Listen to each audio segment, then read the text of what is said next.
बीते दिनों पूर्व आपके अस्पताल पे जो है इलाज के दौरान प्रसूता की मौत की खबर काफ़ी वायरल हो रही है, जिसमें ये दिखाया जा रहा है कि कहीं न कहीं अस्पताल के द्वारा कहीं न कहीं लापरवाही बरती गई है, जिसकी वजह से प्रसूता की मौत हो गई है। क्या पूरी कहानी क्या है, क्या सच्चाई है? सच्चाई यही है कि जो पूनम मरीज थी वो मेरे यहाँ मेडिकल कॉलेज कुशीनगर से रेफर आई थी।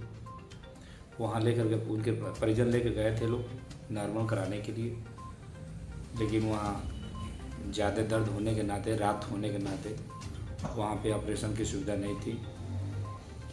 मरीज़ के कथनानुसार बता रहा हूँ।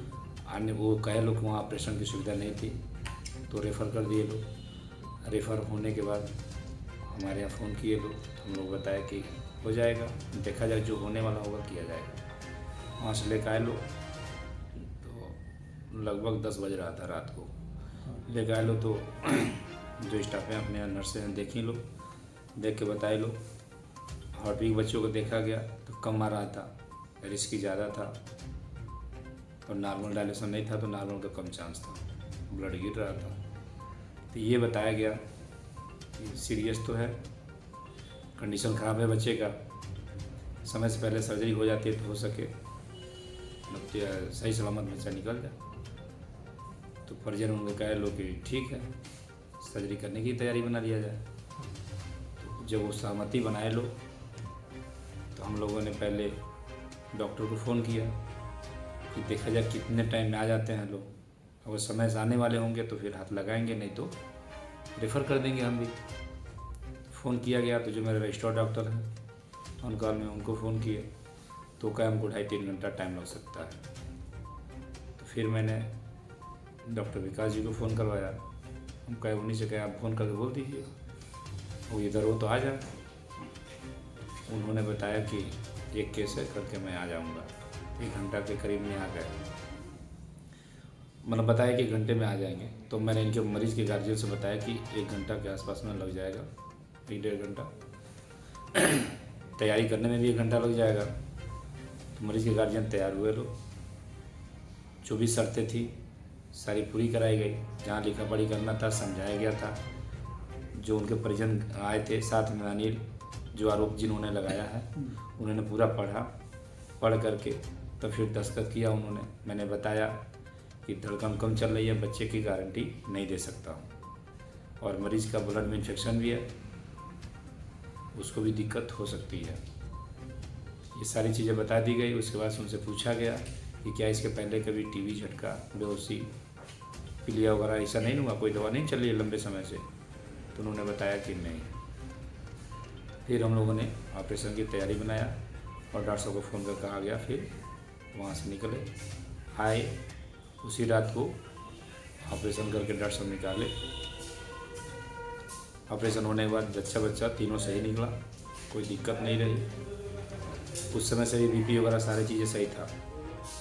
अगले दिन सुबह भी मैंने लगभग 8 बजे के आसपास में मैंने देखा, उस समय भी ठीक था, कोई दिक्कत नहीं थी। मैंने 10 मिनट के लिए कहीं निकला कि अभी आएंगे तो देख लेंगे। स्टाफ थे लोग, सभी लोग देखे। थोड़ी समय के लिए वो बताया लोग कि इसको कह रही है कि घबराहट हो रही है, बेचैनी हो रही है, और ओरल कराने का टाइम भी हो गया था, 12 घंटा बीत गया, तो और कोई दिक्कत नहीं है तो ओरल भी हो सकता है। पूछा गया तो बताया कि हाँ हो गया, खुल गया, मुकोने श्वास हो गया। मरीज से पूछा गया तो ये हुआ कि कुछ समय रुक करके पानी पिला दिया जाएगा। और वो शायद बताने के हिसाब से कह रहे हैं लोग कि ऐसे ऐसे हुआ था, तो हम लोग यही लगा कि वो झटका ही है। झटका आया फिर ऑटोमेटिक सही हो गया। उसके बाद सब फिर मैंने देखा, तब तक मैं पहुंच गया, देख लिया। देखने के बाद डॉक्टर साहब को फ़ोन किया, कह रही थी घबराहट हो रहा है, तो डॉक्टर साहब को फ़ोन किया गया। डॉक्टर साहब फिर पुनः जो ऑपरेशन किए थे वो आए, आकर के देखे तो बताए कि ये कुछ खाई पी होगी जिसकी वजह से स्प्लिट कर गई। इससे ठीक हो जाएगी, लेकिन ज़रूरत पड़ने पर इससे आगे जाना पड़ सकता है। मरीज के परिजन वही थे, तो उनसे कहा गया तो कह लो ठीक है, हम लोग दिखा सकते हैं। जो कह लो तो एम्बुलेंस को फ़ोन कर दिया गया। एम्बुलेंस आया, उस समय बीपी पल्स ऑक्सीजन सारा उसका फ़ोटो वोटो सारा लिया गया, कोई दिक्कत नहीं रही। एम्बुलेंस बुला दिया गया, उनको भेज दिया गया। तो वो लोग कस्या शायद गए, कस्या गए लोग, वहाँ भी जांच वगैरह हुआ, ECG वगैरह करवाए लो, शायद ठीक है, कोई दिक्कत नहीं रहा। सोडियम वगैरह जांच हुआ, कोई दिक्कत नहीं रहा। अब हमको शाम को 5 बजे के आसपास में 5-6 बजे फ़ोन किए लोग कि वो है नहीं, एक्सपायर हो गई है। हमको जानकारी भी नहीं था इसके बारे में। अच्छा, इलाज के दौरान जो है 40 से 50 या 45 हज़ार समथिंग जो भी रुपए लेने की बात भी सामने आ रही है, तो इसमें क्या सच्चाई है? उनके पास पैसा नहीं था, उसमें तो नॉर्मल कराने के लिए आए थे। जिला पे मान लीजिए पैसा कम बेसी लगता है, उनके पास 2-4 हज़ार रुपया था, वही जो जमा किए थे। बाकी इसके अलावा तो हमको जानकारी नहीं है। हो सके जो जांच वगैरह हुआ होगा उसमें दिए होंगे। जो जांच हुआ है वो लगभग 40-45 हज़ार का था। मेरे तो जब से मेरा अस्पताल खुला तब से अभी तक किसी को 40-50 हज़ार नहीं लगा होगा। तो यह आरोप किस प्रकार का है? वो तो सब निराधार गलत बता रहा है लोग। और उसके पास कोई सबूत हो तो हमको दे सकता है।